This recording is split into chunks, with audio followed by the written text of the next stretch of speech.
Um, Hi. Let me say I am not a researcher. I am a policy wonk type from Washington, just across the way. So just as beginning, I hope I haven't oversimplified some of these complex things that people have been talking about. But in my simple way, I'm trying to make some sense about what is it that we're going to do with some of this information. And also just to say at the very beginning, as a policy advocate on behalf of low-income people, I fully agree with Dr. Pena's point that skills aren't the only determinants of economic inequality, and that education policy itself isn't going to solve inequality problems in this country. CLASP and other advocates work on multiple fronts, but education policy, skills policy, is one of the few areas that this very fractured city seems to be able to reach some agreement on. And so therefore there's a lot of opportunity to do some important work in this area. And also to just say, again, from an individual point of view, looking at poor people, at some level the relationship between knowledge, skills, and abilities, and I'm going to use those words more than the PIAAC terms, and credentials and earnings is really quite simple. On average, the more education you have, the higher skills you have, the higher credentials you have, the better you do on virtually all economic and social indicators. So from an individual and family point of view, it makes sense to invest in education, and we have to do a lot better than we're doing. Let me start with a few comments about the relationship between the connection between skills, those covered by PIAAC and the broader knowledge, skills, and abilities terms, and credentials. And reassuringly, both Bob and Harry, Holzer and Lerman, find that there really is a correlation between proficiency, numeracy, literacy, problem solving, and level of education, although there's a lot of variation within each of those categories. There has been a proliferation of credentials in the United States, educational credentials of all kinds, certificates, more specialized degrees. There's been a proliferation of industry certifications, of badges, and all kinds of ways trying to certify what people actually know and be able to do. And there's a lot of confusion in that credential marketplace. A recent study by Glass that looked at the increasing education requirements in the U.S. labor market found that employers are using the bachelor's degree as a proxy for knowledge, skills, and abilities that they're looking for in employees. Not because they actually know what a bachelor's degree represents, but because they're not happy with what they're getting, and it's kind of a safe bet that more is better, and therefore let's go with a bachelor's degree. And so because they really don't know, and because there are legal issues as well as they think about using skills and other indicators for hiring, they turn to educational credentials. Once employed, once people are hired, obviously knowledge, skills, abilities are much more obvious as people are performing in the workplace, and presumably can be rewarded as well. This variation in proficiency within education levels that Bob and Harry identified is consistent with what CLASP and a partner organization, the Corporation for a Skilled Workforce, found in the process of developing a competency-based credentialing framework for the U.S. The draft credentials framework has 8 levels of knowledge, cognitive and technical skills, and personal social abilities.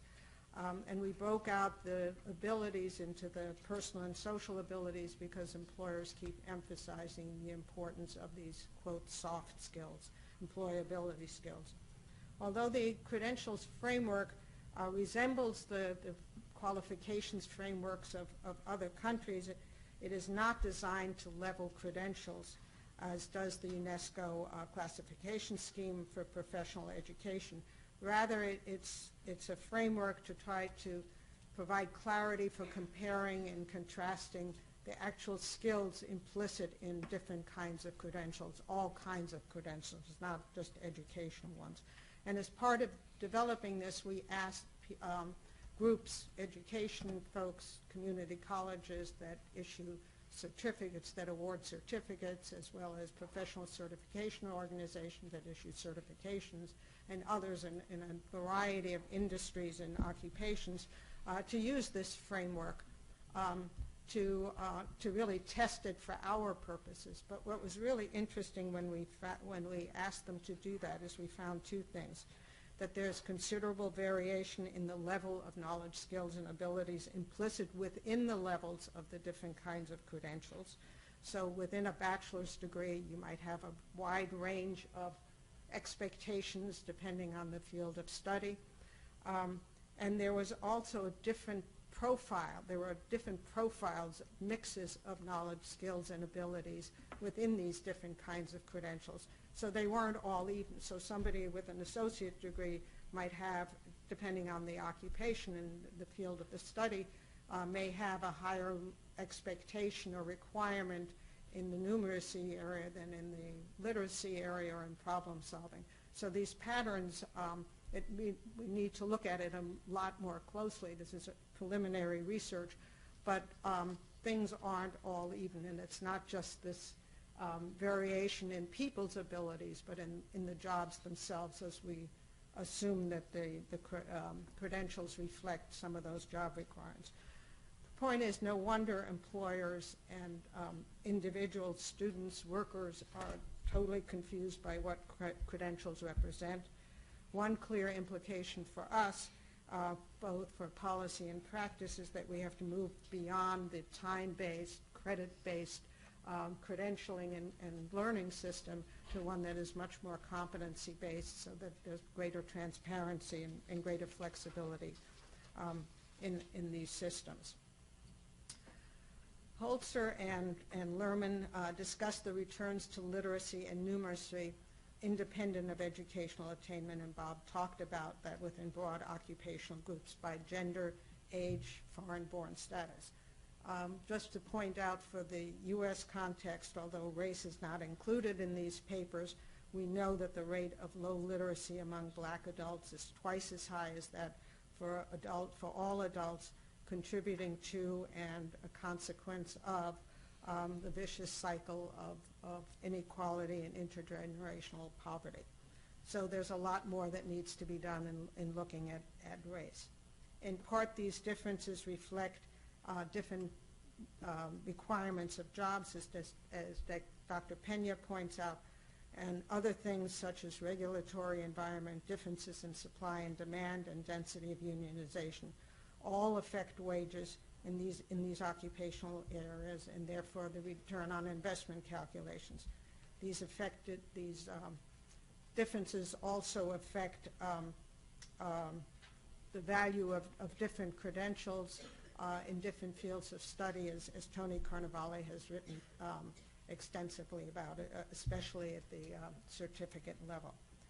Lindemann makes the case that these differences, in fact, also reflect gender and age segregation of jobs. And just as one example of that is Bob and Harry provide data on earnings gains from increased numeracy.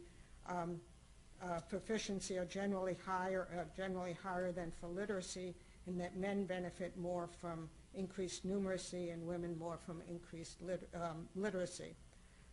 Lindemann explains some of these differences by pointing out that the top high numeracy jobs include engineering and software development dominated by men, and some of the literacy-rich female occupations are much lower paid than those for men. An area perhaps of further research, Harry and Bob point out that they find that a U-shaped effect with greatest impact of increased proficiency among the highest and the lowest earners. They find that workers with some college see no significant earnings increase within higher levels of cognitive skills. My guess is that there is so much noise within that bucket of some college, not the least of which the wide variation in return from sub-associate level credentials, but this may be an area of further research. One of the clear implications for policy and practice from all of these confusing relationships is that we need to do a better job with career guidance and with academic advising and help people understand what the actual skill requirements are of different fields of work and different fields of studies. Career pathway strategies can create on-ramps to further education and training for low-skilled people and manageable steps along a pathway to help people access good jobs. Career pathway maps, such as those produced by all of the community colleges in Oregon, are really very useful tools for this kind of career guidance that I'm talking about. A few other implications. As widespread as numeracy and literacy and problem-solving problems are, within this country, we need to pursue more integrated approaches to workforce development, and Johan spoke about that earlier today. The OECD study, Skills Beyond School, recommends this and highlights the importance of more effective assessments. Johan again talked about this, but just a few points about the Workforce Investment and Innovation Act requires that this new law that was just recently passed, one of the few that were passed in Washington in the last several months, requires unified planning between workforce development, adult education, and vocational rehabilitation programs, and provides an extraordinary opportunity for unified planning with TANF, with welfare programs, as well as with the supplement with SNAP, the food stamps program, which focus effectively on achieving self-sufficiency for very low-skill populations. We also promote some level of shared accountability for educational and labor market outcomes to encourage implementation of more integrated approaches. These approaches include contextualized learning, such as the iBest model that many of you know about, that integrate basic skills, English language instruction, and vocational instruction, and career pathways approaches that incorporate such models and provide on-ramps, as I said, for low-skill individuals to further training and employment. I want to note that the omnibus appropriations bill that has it passed or is hanging out there somewhere by midnight to be passed perhaps, has reinstituted the ability to benefit provisions for career pathway participants in a limited way, but that's a major step forward from having gone backwards or step forward. In addition, WIOA promotes work-based learning strategies, which has a potential for incorporating many of the best practices that we've learned from work-based literacy, which has been pretty neglected of late. These approaches all are hopefully will be incorporated and built on in new policies that are being made at the Department of Agriculture for the SNAP program, with increased attention to the SNAP employment and training programs. And I would say the SNAP experiments that Johan mentioned provide an opportunity for further research on effective practices in serving those with very low skills. A couple of other points that I want to make, and I'm getting close to the end. WIA expands eligibility for adult education from those lacking high school diploma to a broader group of people who are, and I'm quoting, unable to compute or solve problems or read, write, or speak English at a level necessary to function on the job, an individual's family, or in society. Those words will seem familiar to many of you.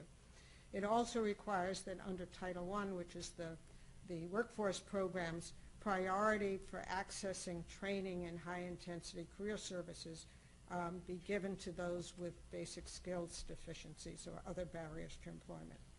It requires that 75% of the funds for youth be spent on services for out-of-school youth who consistently exhibit very low levels of proficiency in cognitive skills.